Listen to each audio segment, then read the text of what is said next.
안녕하세요. 고등연표 진희입니다. 오늘이 중학교 정보 강의 시리즈의 마지막 시간입니다. 교과서에서는 뒤에 내용이 더 있는데요. 그 부분은 실습이라서 학교마다 다 다르게 진행하고요.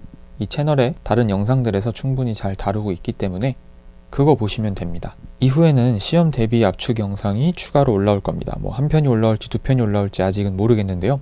어쨌든 한두 편 안쪽으로 만들어서 시험 전에 그것만 보고 가도 벼락치기에 효과가 어느 정도 있도록 그렇게 한 영상을 만들 거고요. 그럼 이제 수업으로 들어가서 알고리즘에 대해서 배워보도록 하겠습니다. 알고리즘에 대해서 많이들 들어보셨을 것 같아요.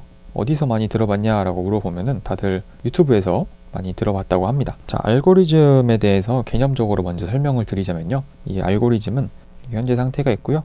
여기가 문제 해결 상태. 전 시간에 했던 거에서 이어지는 겁니다. 현재 상태에서 문제 해결 상태로 가기 위한 어떤 이 과정들 있잖아요. 이 과정들의 순서가 있을 거 아닙니까? 1번 관문을 뚫고 2번 관문을 뚫고 3번 관문을 뚫으면은 이제 문제 해결에 도달한다. 이런 식으로 과정들의 순서, 알고리즘이라고 한다라는 게 기본 개념입니다. 그래서 우리가 컵라면 먹기 위해서 어떤 방법들을 거쳐야 하나요? 그냥 부숴 먹는 거 말고요. 컵라면 포장을 먼저 뜯고 스프를 넣고 물을 끓인 다음에 그 끓인 물을 다시 컵에 넣고 뚜껑을 닫은 다음에 3분 정도 기다리고 먹으면 되죠. 이런 게 알고리즘이라는 거예요. 자, 그 다음에 알고리즘에도 조건이 있습니다. 자, 총 5가지 조건이 있는데요. 첫 번째로 입력이 있습니다.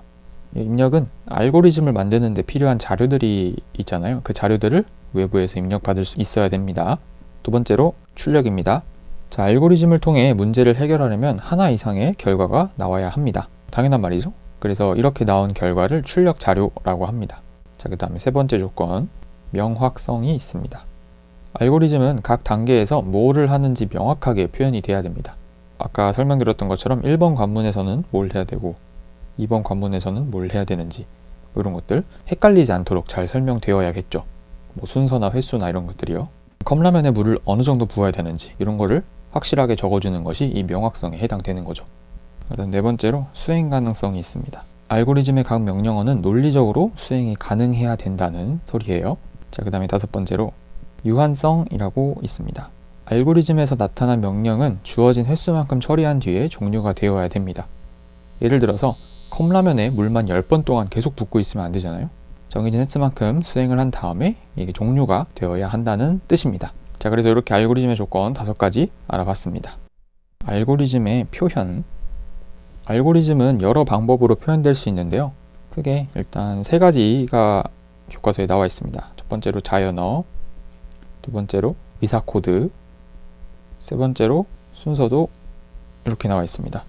자, 자연어는 특별한 형식 없이 일상 언어로 알고리즘을 표현하는 방법입니다. 이거는 그냥 일상 언어.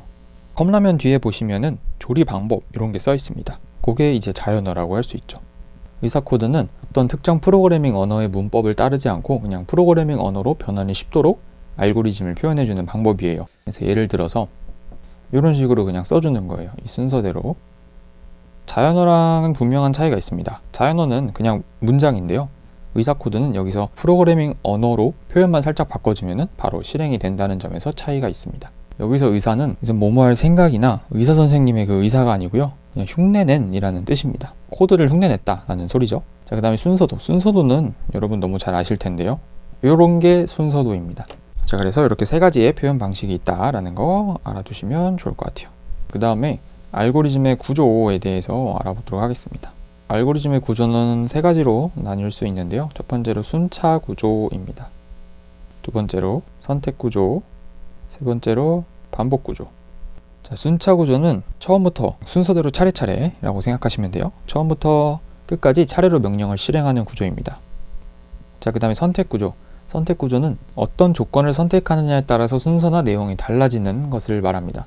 여러분이 본격적으로 텍스트 코딩을 접하면서 만나게 될 if문 이런 게 여기에 해당됩니다. 이미 코램즈 영상에 if문만 따로 다룬 영상이 있으니까요. 구체적인 내용이 궁금하시다면은 그 영상 확인하시면 좋을 것 같아요. 여기다 카드 달아드릴게요. 자, 그 다음에 반복 구조는 주어진 조건을 만족할 때까지 특정 명령을 계속 반복해서 실행하는 구조입니다.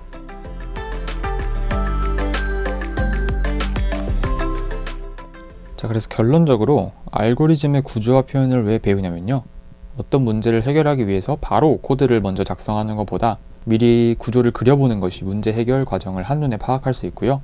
실수를 줄일 수도 있습니다. 나중에 수정하기도 쉽고요.